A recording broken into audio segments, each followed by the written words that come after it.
Welcome back, everyone. This is now week 4. Yay. We're going over chapter 3, which will talk about culture.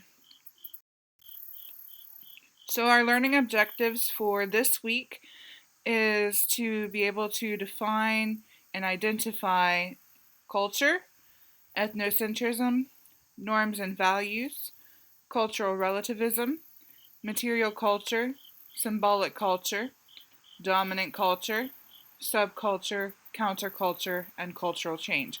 I know that's a lot of words, and so hopefully I can break it down this week or this throughout this lecture to help you understand it better. Before we jump into this week's material, I want to kind of go over some of the stuff that we went over last week, which was on research methods. So these are what I call lecture launchers. Hopefully you can answer these questions. So Christopher researches the changes in rates of homeownership in the state of Washington over the past 10 years to better understand the statewide impact of the recent economic downturn.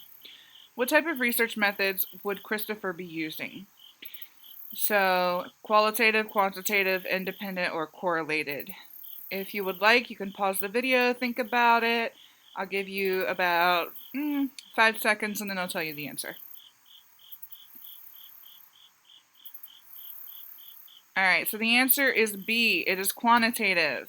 So quantitative research methods translate the social world into numbers that can be treated mathematically. So often large-scale analyses use this type of research. Alright, so lecture launcher number 2. To better understand the experiences of the homeless community near her office, Lydia visited the local homeless shelter over the course of a month and spoke with the people who stayed there nightly. What type of research method did Lydia use? Again, I'll give you about 5 seconds. You can pause the video if you need to.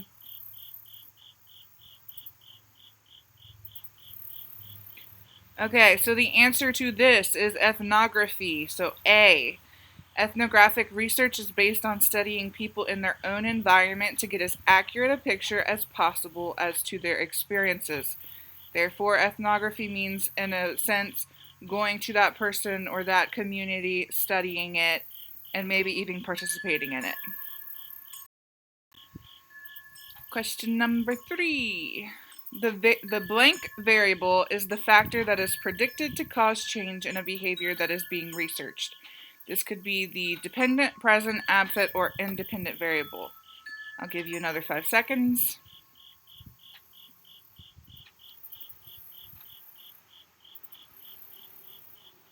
Alright, so the answer is D. It's the independent variable. It is the one that causes the change in the behavior. So experimental research has both independent and dependent variables, and it's used in the hard sciences as well as the social sciences. So if you really don't understand dependent and independent resource or variables, then take a look through your book again and try to reread that. If you don't understand, come to office hours and we can go over it. Lecture launcher number 4. So, true or false? A close-ended question allows for a wide variety of responses.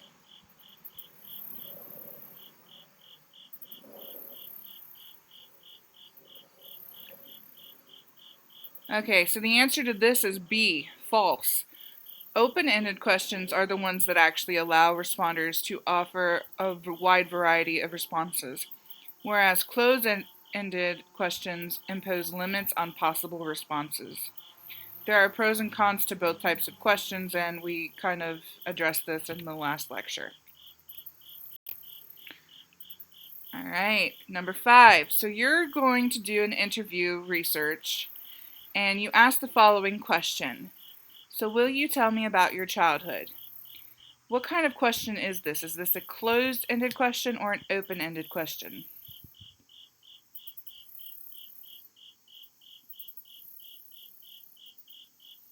All right, so the answer is B. It's an open-ended question. The reason it's open-ended is because there isn't it's not a set answer.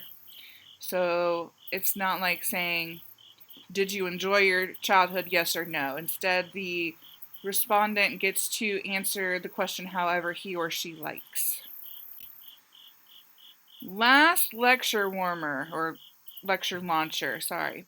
Question number 6. The U.S. Census is best described as a survey, an interview, field notes, or participant observation.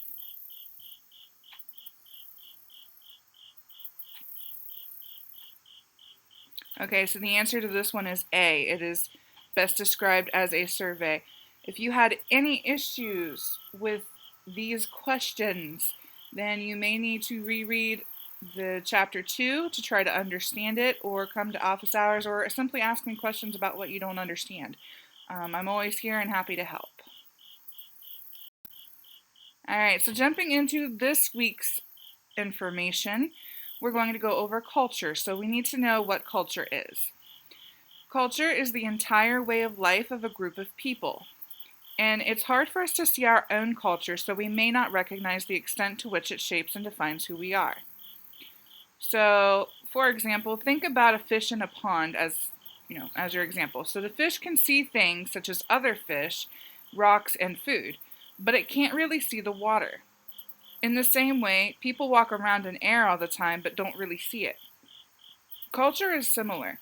It's all around us, but it's so ingrained into our day-to-day lives that we don't really see it unless we stop and look for it. So culture includes many things like language, standards of beauty, hand gestures, styles of dress, food, music. It really can even include phone use or types of phones, what things are popular, what things aren't. And culture is learned. So this is one of the most important things that you need to understand about this lecture. Culture is passed down from one generation to the next through communication. We aren't born with our culture, we learn it.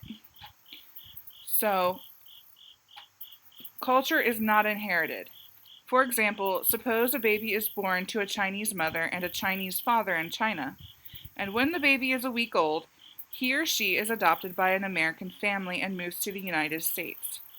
The child may have physical features that appear Chinese, like dark hair color or slanted eyes maybe, but it will grow up speaking English, eating pizza, playing video games, and doing other things that American children do.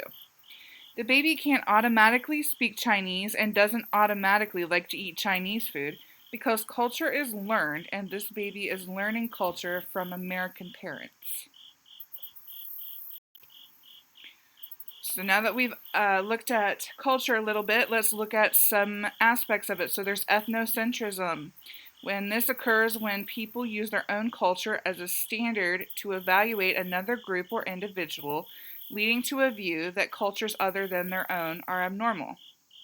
So you might have experienced this yourself. If you've ever watched a program on television showing a remote tribe of people and their way of life seems very different, you might have said something like, "Oh, that is so gross. I can't believe those people eat that." And so you're assuming that your way of life is better than their way of life. So it's interesting to consider that if that tribe watched your daily life, they would probably question some of the things that you consider to be normal. There are also rituals. And I have assigned the article, The Body Rituals Among the Nasi Rema, to you this week, and your discussion questions will actually be based on this reading. But here's a little excerpt of it. It says, the Nasi Rema have an almost pathological horror of and fascination with the mouth, the condition of which is believed to have a supernatural influence on all social relationships. Were it not for the rituals of the mouth, they believe that their teeth would fall out, their gums bleed, their jaws shrink, their friends desert them, and their lovers reject them. The daily body ritual performed by everyone includes a mouth rite. So in a similar sense to the Nasi Rema, they have their mouth rituals, and we have our own mouth rituals too. We brush our teeth every day, just like the woman in the picture here. And so we do things in a ritualistic way every day. It's a part of our day-to-day life. So you might want to think about how the rituals of Americans are different from those in other countries or cultures. And again, this will be part of your discussion question. So I'm just kind of bringing this into the lecture now to help you start thinking about this. Cultural relativism is another key aspect of culture. So it's the process of understanding other cultures on their own terms rather than judging them according to one's own culture. So this is actually opposite of ethnocentrism. Ethnocentrism, you base your understanding your culture as better than other cultures. But cultural relativism says that we aren't going to judge other cultures based on our own perceptions and beliefs. So, when studying any group, it's important to try to employ cultural relativism because it helps us see others more objectively. So, you can think about the importance of cultural relativism when thinking about studying distant or remote cultures, or even when studying different cultures within the United States. For instance, New Yorkers tend to communicate differently than people from Gatlinburg, Tennessee. If you're a researcher from New York, you have to consider these differences when you're conducting research in Gatlinburg. So there are several components of culture, and as I mentioned in the learning objectives slide, you need to understand what material culture and symbolic culture are. They are two different categories, and the next few slides will have definitions and examples of these two types of cultures. So material culture includes the objects associated with the cultural group, such as tools, machines, utensils, buildings, and artwork. These are physical or tangible items that we can touch and feel that have significant influence over our culture and way of life. Examples of material culture include things like cell phones, food, clothing, vehicles, literature. And so these are physical objects that are important to us in our culture, and they are distinctive to our culture. So jumping into, as I mentioned in the syllabus, I would talk about our sociological experiment that you will have to complete by the end of the semester. The experiment asks you to remove yourself from your phone for at least one day.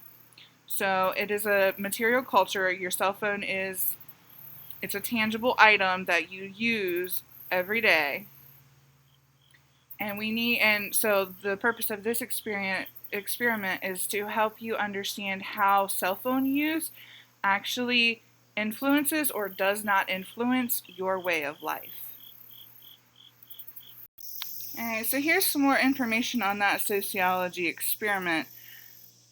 So it will be due by 11:59 p.m. on Friday, December 4th. So remember, it's a Friday, not a Sunday. This will be the only change in our deadlines for the semester. So you have all semester to work on it or to choose when you want to, take away your phone for the day, whatever you decide to do. Just make sure that you have your paper submitted by that time. The paper is what you'll be graded on. So the purpose of the experiment, there's two things really, and it's to develop a deeper understanding of culture as well as experience some of the basics of sociological research. So I kind of mentioned in a previous lecture that you'll be writing field notes in this sociology experiment, and that will help you try to understand what it's like to go through an ethnography or even participant observation because you are actually putting down your phone for the day. So the first thing you need to do is read. There is an article on Blackboard called Have Smartphones Destroyed a Generation? By the way, all of this stuff, the sociological experiment paper, the guidelines and rubric, and the article that I want you to read is all on Blackboard. It's under Sociology Experiment on the left-hand menu. So you can find it all there. So you'll read the article, which is located on Blackboard. Then you will unplug from your cell phone for one day, at least one day. I mean, if you want to go more, that's great. So the goal is to just completely walk away from your phone. Don't look at it, don't touch it, don't do anything with it. And I suggest you do this over a weekend of some sort because you'll be more likely to interact with friends and get more data, but also because you may need your phone during school days, and I don't want to prevent you from having, from needing that phone. Now, I do want to make it clear that if you have an emergency, if something major is going on and you need to use your phone, please use it. I'm not, you won't get points taken off or anything because of an emergency. All right, so you'll unplug from your cell phone, you'll write down field notes. So these are the things that you want to write down, like how you feel about putting your phone down. If there's a certain point in the day that's challenging for you, why is it challenging? Is it because you're on your own for once and you're bored and you just want to automatically reach for it? Is it because your friends have talked with you and they're like, oh, did you see that thing on Twitter? And you can't look at it because you can't use your phone. So I want you to reflect on when it's hard to not pick up your phone, as well as interactions that you have with other people. So if you end up talking to your friend and you're like, oh yeah, I can't look at that thing on Twitter, I don't have my phone right now. And, just watching their reaction and seeing what they think of you not having a phone for a day would be kind of interesting too. And so you want to write down those field notes. Part 3 is at the end of the day, you'll want to fill in your field notes. So if you decide to not write your field notes at all throughout the day, then you'll want to work on them at night when you've gotten all this stuff done. I actually recommend that you jot down notes throughout the day just to help you remember, so that at the end of the evening you can fill in those notes. So you might write, friend asked about Twitter. And then later that evening, you'll talk about in depth what happened during that interaction. And then lastly, you'll write a paper. This paper is what you'll be graded on, and it will include an introduction. So what are you doing? A literature review. I know this seems scary. We talked about this in week 1. And so you don't have to actually dig around for literature or research articles if you don't want to. You can use the article that I've provided you with in part 1. You can use information from your textbook. Or if you feel like it, you can go and look up research articles and other information on the internet. But please make sure that you are not using Wikipedia. If you use Wikipedia as a source at any point, you will lose points. So after your literature review, you need to have a theoretical concept that you'll talk about. This has to be one major sociological concept covered throughout the course, and the reason I'm bringing up this experiment now is because a lot of the information in this lecture could be used in your sociological experiment, like material culture, norms. You could also talk about symbolic interactionism and how phones are a symbol that we use and that it shapes our interactions in a way. Then you'll talk about your methods. So what did you do? Again, this is a participant observation or an ethnographic study. You could use either one, and you'll talk about writing down your field notes, things like that. Then after that, you'll go over your findings. These are the information that you got from your field notes. So how did you feel about this experiment? Did others have adverse reactions? Things like that. And then you'll conclude. So you'll just summarize the whole paper.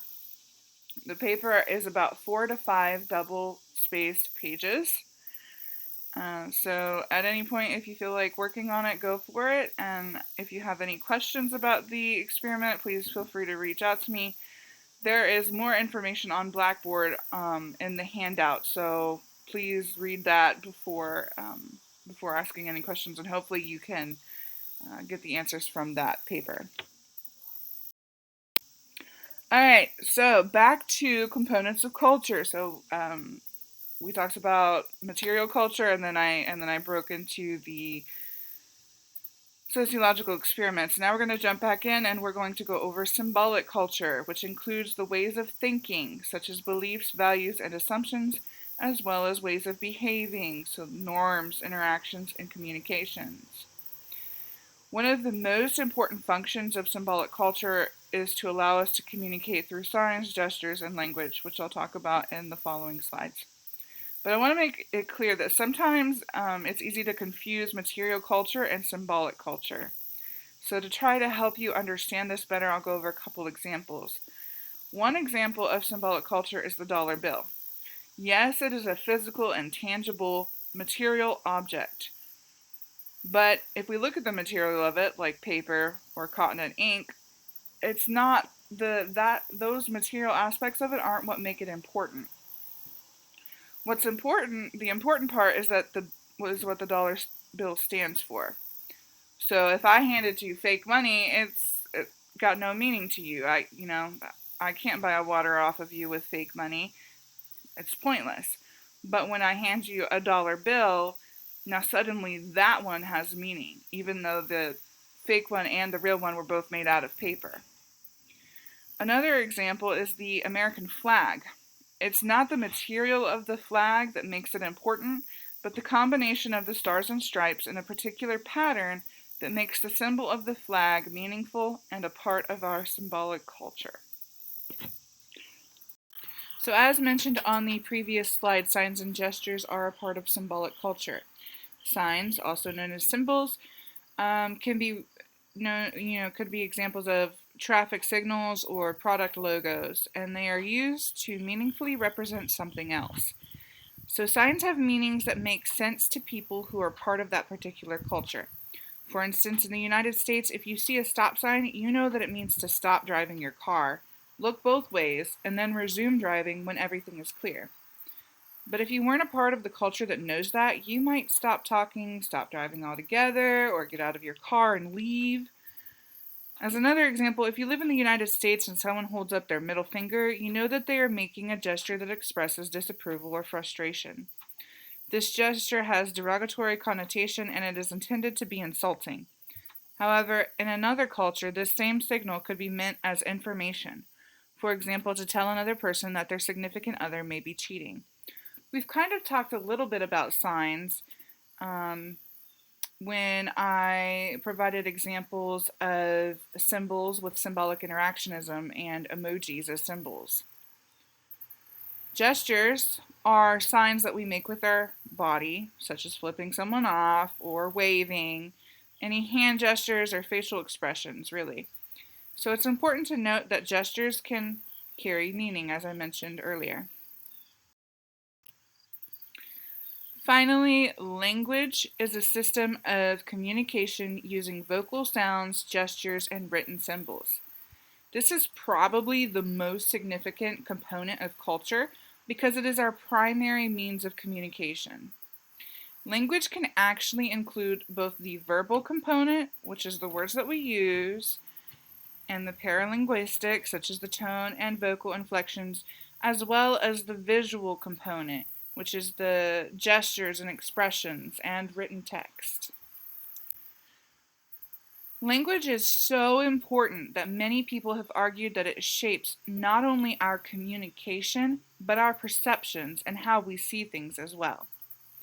The Sapir-Whorf hypothesis, which is the idea that language structures thought and that ways of looking at the world are embedded in language, is based on the premise that language shapes our perceptions and how we see things.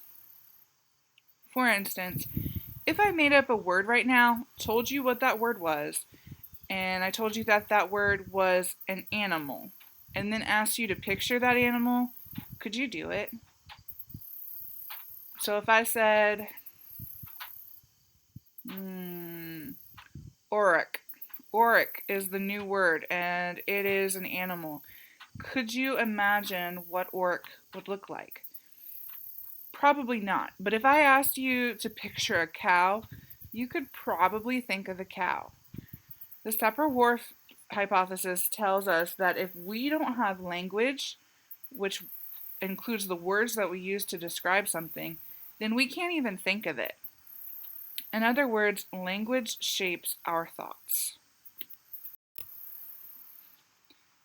Jumping ahead, I know this is a lot of material, so I'm sorry for going over so much. So far we've gone over what culture is, we've gone over cultural components, and now we're going to look at values and norms. So culture does include values and norms. Values are shared beliefs about what a group considers worthwhile or desirable, and they guide the creation of norms. For instance, in the United States, we value our privacy. And then norms are the rules regarding what kinds of behavior are acceptable and appropriate within a culture. So if we value our privacy, it would be considered a breach of a norm to spy on another person. And some norms are so important to us that we codify them into laws. So we'll talk about that in a moment. But I have shared a YouTube video on breaking social norms with the example of personal space. It's kind of funny if you watch it. You don't have to watch it all the way through, but just watch it enough that you get the main gist of it, that breaking the norm of how far away you can be sitting from someone can actually make other people very uncomfortable. So norms. Norms are specific to a culture, a time period, and situation. They can be either formal, such as a law, or the rules for playing soccer, or informal, such as unwritten and unspoken. So norms about smoking and drug use have changed over time, and they are different in the United States than they are in other countries. This is an example of how norms are specific to a culture, time period, and situation. Laws are basically norms that were considered so important to our society that they were codified into formal norms. Informal norms include things like not burping in public. It's not against the law, but doing it will generally get you a negative reaction, indicating that you broke an informal norm. So if you sit too close to someone, as you'll see in the video, that actually is an informal norm because there's no law saying that you can't sit really close to somebody. So there are a couple types of norms, and they are distinguished by the strictness with which they are enforced. So if you're in an elevator, you know that there are a few acceptable behaviors. You are following norms if you look at the doors or the buttons or stare at the floor. However, if you turn and stare at the person standing beside you, you're likely to make that person feel very uncomfortable. You can tell that you violated a norm because that person will step aside and possibly may press the door open button and leave the elevator. However, if you violate a more important norm, you might make someone gasp or physically react to your action, and you would be able to tell that the norm you violated was a more important one. This happens very commonly by accident with people who are traveling abroad or even to a different region within the United States if they aren't familiar with the norm of that specific culture. So there are three types of norms. There are folkways, mores, and taboos. Folkways are loosely enforced norms that involve common customs, practices, or procedures that ensure smooth societal interaction and acceptance. So these include things like using the correct fork for eating salad, coming to class prepared, and so on. Mores, on the other hand, are norms that carry moral significance that are closely related to the core values of a group and often involve severe repercussions for violators. Mores include things that society values as significantly important norms. You can think of the word morals to help remind you of this concept. For instance, there are mores against lying, cheating, and similar acts. Taboo is the final type of norm. It's a norm ingrained so deeply that even thinking about violating that for most people, it evokes strong feelings of disgust, horror, or revulsion. A common example of a taboo is incest. Incest is a nearly universal taboo, and the fact that there is a little cross-cultural variation in the reaction indicates that it may have a biological component. So now that we know about the three forms of norms, how do we enforce them? There are two ways: sanctions and social control. Sanctions are positive or negative reactions to the ways that people follow or disobey norms, including rewards for conformity and punishments for norm violators. Sanctions help to establish social control, which is made up of the formal and informal mechanisms used to increase conformity to values and norms, and thus increases social cohesion. Sanctions could include providing candy for a child who did well in school for the day, or punishing a child who misbehaved. Behaviorists believe that our actions are based on the desire to get more rewards and to avoid punishments, so it is possible that using sanctions will provide incentives for people to follow the standards and expected behaviors in society. All right, again, I know this is a lot of information. We are almost through the lecture for this week, so I'm going to talk a little bit about dominant culture and subculture and counterculture and cultural change. So dominant culture refers to the values, norms, and practices of the group within society that is most powerful in terms of wealth, prestige, status, and influence. In the United States, the dominant culture is often referred to as WASP, or WASP, which stands for White Anglo-Saxon Protestant. And the dominant culture also typically includes males rather than females. The dominant culture varies from one society to another. So although the dominant culture in the United States is white Americans, in other cultures it might not be white individuals at all. And it might be females that are a part of the dominant culture rather than the males. A subculture is a group within the society that is differentiated by its distinctive values, norms, and lifestyles. Subcultures tend to exist harmoniously within the larger society. They interact within the dominant group but maintain their distinctive values, norms, and lifestyles. Subcultures can include skateboarders, vegetarians, and college students like yourself.